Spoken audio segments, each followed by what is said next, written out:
हमें यदि परमेश्वर का न्याय ये विश्वास होता तो हम उसके सामने डरते। आप भूल जाइए कि नए नियम में परमेश्वर न्याय नहीं करता। हां, उसके न्याय करने में तरीका अलग है। वह तुम्हें चोट नहीं पहुंचा रहा है, परंतु अपना अनुग्रह भी तो वापस ले ले रहा है ना। तुमने क्यों पहले का सब प्रेम खो दिया? तुम पहले के वरदान को क्यों नहीं काम में लाते हो? तुम्हारे पास पहले किसी शांति क्यों नहीं है? अभिषेक क्यों ठंडा हो गया? जब एक दिन था तो हम अभिषेक में किससे कैसे सामर्थ्य रूप में चलते थे, अब वो अभिषेक क्यों नहीं काम कर रहा है? क्या ये न्याय नहीं है कि परमेश्वर ने उस अभिषेक को हमसे छीन लिया? वो विश्वास खत्म हो गया क्योंकि तुमने परमेश्वर के न्याय नामक वचन पर विश्वास नहीं किया।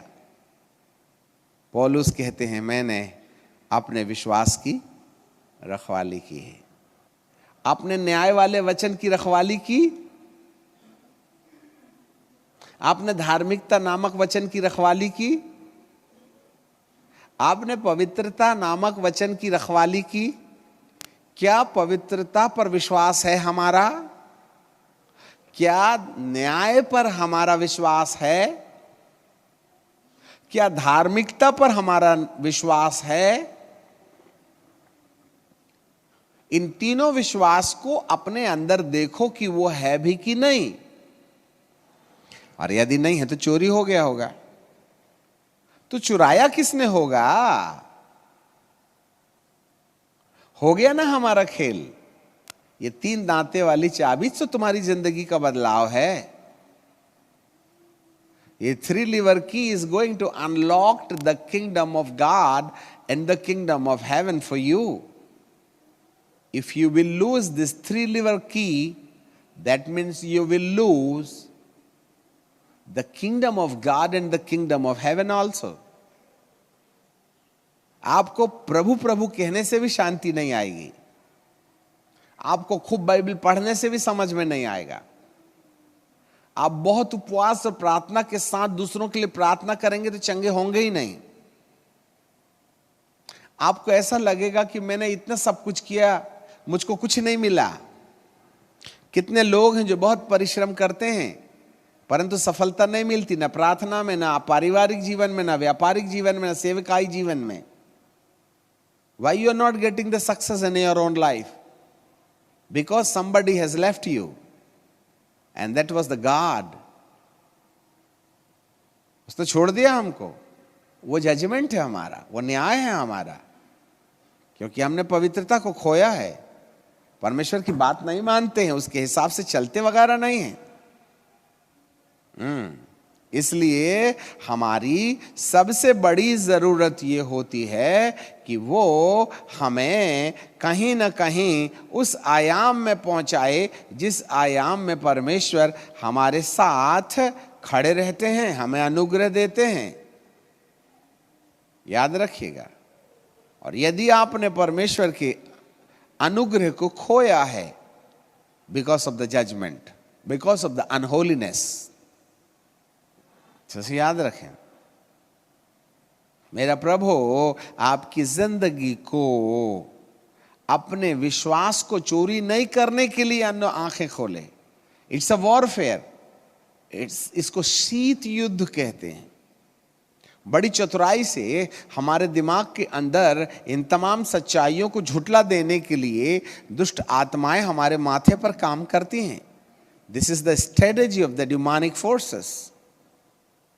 ये अंधकार की सत्ताएं हैं जो आपके अंदर धार्मिकता, न्याय और पवित्रता के विश्वास की चोरी कर लेती हैं, बाकी छोड़ जाती हैं। आपको बहुत अच्छा लगता है, चंगा करने वाला, आशीष देने वाला, छुटकारा देने वाला, पैसा देने वाला, बस इसका बाजार गर्म रहता है। और आज विश्व के 99% लोग चंगाई की पूजा कर रहे हैं, छुटकारे की पूजा कर रहे हैं, आशीष की पूजा कर रहे हैं, ब्लेसिंग की पूजा कर रहे हैं। तुमने फाउंडेशन तो खुद ही खोखला कर दिया। भाई न्याय तो ऐसे ही आ गया, आपने न्याय को, धार्मिकता और पवित्रता को कचरे के डब्बे में डाल दिया। तो अनंत जीवन का जो दरवाजा बंद था वो 3 लीवर वाली चाबी से तो खुलता है कि तुमको न्याय को 0 बैलेंस बना के रखना है, धार्मिकता का उपयोग करना है, पवित्रता को कायम करना। धन्य वे जो पवित्र हैं क्योंकि वे परमेश्वर को देखेंगे। तो पवित्रता को तो कचरे में डाल दिया हमने, तो अनंत जीवन का दरवाजा हमने तो खुद ही बंद कर दिया है, क्योंकि हमारी सूझबूझ में पवित्रता का आयाम खत्म हो गया। We lost the concept of the holiness. We lost the concept of the judgment. वहां हम लापरवाह हो जाते हैं, हमारे जीवन में गलतियां आने लगती, और इस तरीके से हम संसार के साथ समझौता करने लगते हैं। हमको डर नहीं लगता हम गलती करते हैं तब, क्योंकि हमको मालूम प्रभु अनुग्रहकारी है, न्याय तो करता है नहीं। प्रभु न्याय तो करता है नहीं, इसलिए हमको परमेश्वर से कोई डर नहीं। इसलिए पाप फल रहा है कलीसिया में, पाप फल रहा है सेवकों के अंदर। इसलिए ऐसे सेवक जो इन 3 विषयों पर हाईलाइट नहीं करते हैं संदेश को, उनकी सेवकाई आगे नहीं बढ़ रही है।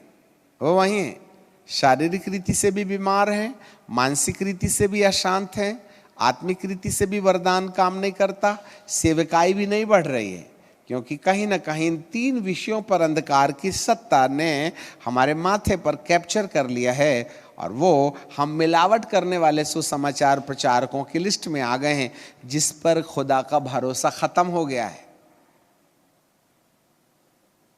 सबसे पहले हमको परमेश्वर ने विश्वास में लाना चाहिए। हम उस पर विश्वास करते हैं, पर क्या परमेश्वर आप पर विश्वास करता है? It's very easy to have faith in God,